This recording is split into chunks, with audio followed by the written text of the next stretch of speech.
আপনারা দেখছেন YouTube channel garden বিষয়ক চ্যানেল গোলাপি বাগান। তা আজকে আমি আপনাদেরকে শেয়ার করব এই ভিডিওর মাধ্যমে যে সমস্ত গাছ, বিশেষ করে লেবু গাছ প্রায় 99% মারা গেছে। সেই গাছগুলো, লেবু গাছ আপনারা কি করে বাঁচাবেন বা আম গাছ কি করে বাঁচাবেন, সেই আমার যে অভিজ্ঞতা, সেই অভিজ্ঞতাটাই হচ্ছে এই ভিডিওর মাধ্যমে শেয়ার করব। আশা করছি আপনারাও আপনাদের গার্ডেনে যদি এরকম কোনো সমস্যা হয়, তাহলে যদি আমার এই ভিডিও ফলো করে যদি আপনারা সেই গাছের ট্রিটমেন্ট করতে শুরু করেন, তাহলে 100% গ্যারান্টি যে আপনার বাগানের গাছটিও সুন্দরভাবে আবার সেই মৃতপ্রায় গাছটি আবার পুনরায় সে জীবন ফিরে পাবে এবং স্বাভাবিকভাবে সে আবার বড় হতে আরম্ভ করবে এবং আপনার সার্থকতা দেবে। এই নিয়েই হচ্ছে মূলত আজকে আমার এই ভিডিও। আপনারা দেখতে থাকুন, চলুন দেখতে থাকুন আমি কি পদ্ধতিতে আমি এই গাছটাকে, একটা মৃতপ্রায় গাছ, এটা 3.5 ফুট 4 ফুট মতন গাছটা ছিল, সেই গাছটা প্রায় মরে গেছিল। এই দেখুন প্রায় 1.5 ইঞ্চি মতন তার হচ্ছে মূল অংশের এখনও রয়ে গেছে। সেই গাছটাকে আমি পুনরায় কি করে জীবন সে ফিরে পেল, এই নিয়েই হচ্ছে মূলত আজকের ভিডিও। তা চলুন দেখা যাক আমি কি সিস্টেমে আমি এই গাছটাকে বাঁচালাম।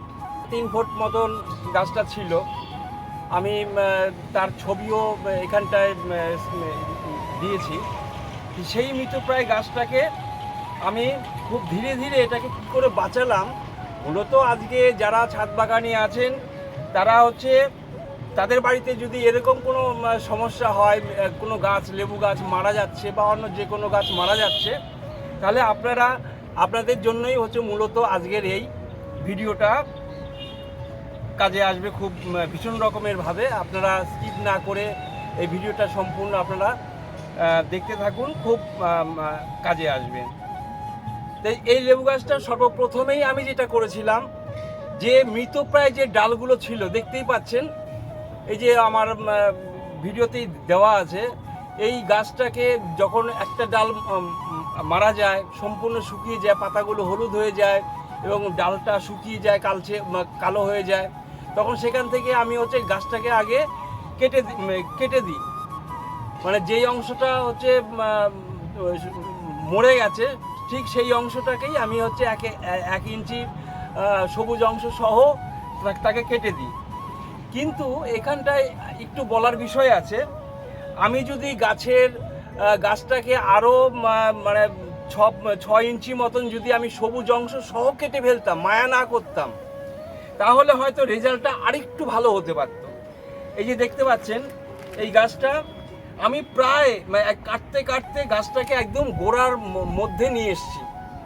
যেখানে যেখানে সবুজ অংশ, লাস্টের দিকটা দেখা গেল আমি 6-7 ইঞ্চি সবুজ অংশ সহ আমি যখন কাটলাম, তখন দেখলাম যে গাছটা যাই হোক বেঁচে গেল। নতুন করে দেখতেই পাচ্ছেন যে নতুন করে হচ্ছে এখানটায় আবার ডালপালা ছাড়ছে এবং খুব স্বাস্থ্যবান, স্বাস্থ্য নিয়েই তারা হচ্ছে এবারটা হচ্ছে বড় হবে।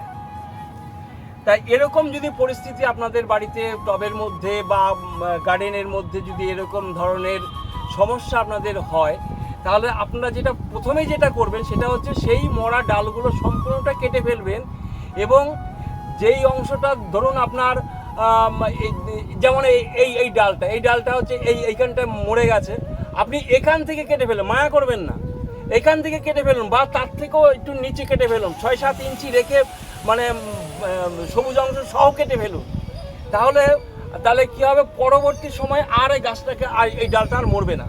কিন্তু আমার এখানটা একটু ভুল হয়েছে, আমি কেবলমাত্র মরা অংশটুকুনি 1 ইঞ্চি সবুজ অংশ সহ কেটেছি, যার জন্য কি হয়েছে, সেই বাকি যে অংশটা থেকে গেল সেই অংশটাও পরবর্তী পর্যায়ে দেখলাম যে মরে যেতে লাগলো। এইভাবে করে আমি মরছে আর কাটছি করতে করতে তখন দেখলাম যে না, এভাবে তো বাঁচানো যাবে না। তখন আমি 6-7 ইঞ্চি প্রায় সবুজ অংশ সহ, এখানে জ্যান্ত ডাল ছিল কিন্তু সেগুলো সহ আমি হচ্ছে পুরো গোড়াটাকেই প্রায় আমি কেটে ফেললাম। দেখতে পাচ্ছেন পুরো গোড়াটাকেই আমি কেটে ফেলেছি, যে মাটি থেকে 1 ইঞ্চি 2 ইঞ্চি মতন আছে। তারপর কাটার পরে আমি যেটা করলাম, সমস্ত মাটিগুলোকে আমি সরিয়ে দিলাম, ছড়িয়ে দেওয়ার পরে আমি হচ্ছে হাইড্রোজেন পারঅক্সাইড এখন সম্পূর্ণ গাছ এবং যেইটুকুনি শেকড় বাকড় যা কিছু আছে সম্পূর্ণ ওইটা হচ্ছে প্রায় ওই এই 5 গ্রাম মতন হাইড্রোজেন পারঅক্সাইড হচ্ছে 1 লিটার জলে গুলে ওর শেকড় টেকড় সহ আমি হচ্ছে এখানটায় ওকে দিলাম। এবং দেওয়ার পরে 2-5 দিন বাদে হচ্ছে এখানটায় আমি আবার দিলাম আপনার ওই যে কোনো ফাঙ্গিসাইড, হাতের সামনে যা আপনার বাড়িতে থাকবে, সে সার্ফ হতে পারে, যাই হতে পারে, আপনি সেখানটায় দিয়ে দেবেন।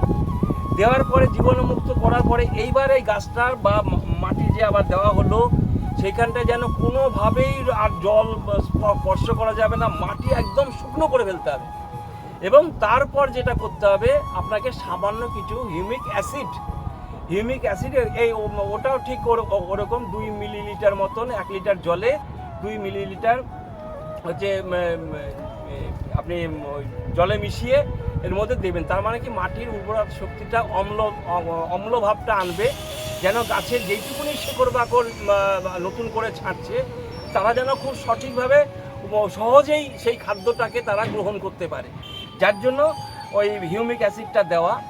এবং তারপর হচ্ছে এখানে কোনো জল টল আর দেওয়া যাবে না, কোনো সারটার কিচ্ছু না। এই মতন অবস্থায় মাটিটাকে বেশ, যেহেতু এটা এখন বর্ষা শুরু হয়ে গেছে, অনেক আগে থেকে প্রবল বর্ষা এখন চলছে, এবং সেখানটায় আমি এই গাছটাকে যেন বাড়তি জল, বৃষ্টির জল বা যে কোনো জল যেন না যায়, আমি এখানটায় কাঠি দিয়ে এখানে পলিথিন দিয়ে ভালো করে বেঁধে এটাকে আমি রেখে দিয়েছিলাম। এবং রাখার পরে হচ্ছে এখন দেখতেই পাচ্ছেন মাটি প্রায় শুকনো হয়ে গেছে, গাছটাও বেশ সুন্দর আবার তার মহিমায় ফিরতে আরম্ভ করেছে। তো সেই স্বাভাবিকভাবেই আমার একটা আনন্দও লাগছে, আমার একটা নিজস্ব অভিজ্ঞতার মধ্যে দিয়ে আমি এই গাছটাকে, মৃতপ্রায় গাছটাকে আমি আবার বাঁচিয়ে তুলতে পারলাম। স্বাভাবিকভাবেই এই ভিডিওটা যাদের এরকম ধরনের বাগানে পরিস্থিতি তৈরি হয়, আপনাদের বাগানে দেখা গেল এগুলো লেবু গাছে খুব বেশি পরিমাণে এটা লক্ষ্য করা যায়।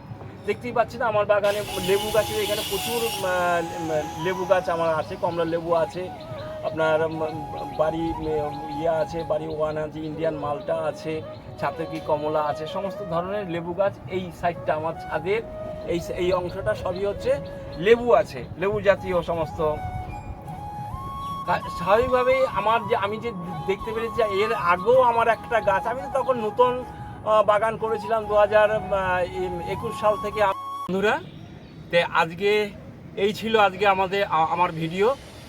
তা এই ভিডিও যদি আপনাদের ভালো লেগে থাকে তাহলে অবশ্যই লাইক, কমেন্ট, শেয়ার করবেন এই আশা রাখছি, এবং আপনারা সবাই সুস্থ থাকবেন, আপনাদের বাগান ভালো থাকুক এই আশা কামনা করছি।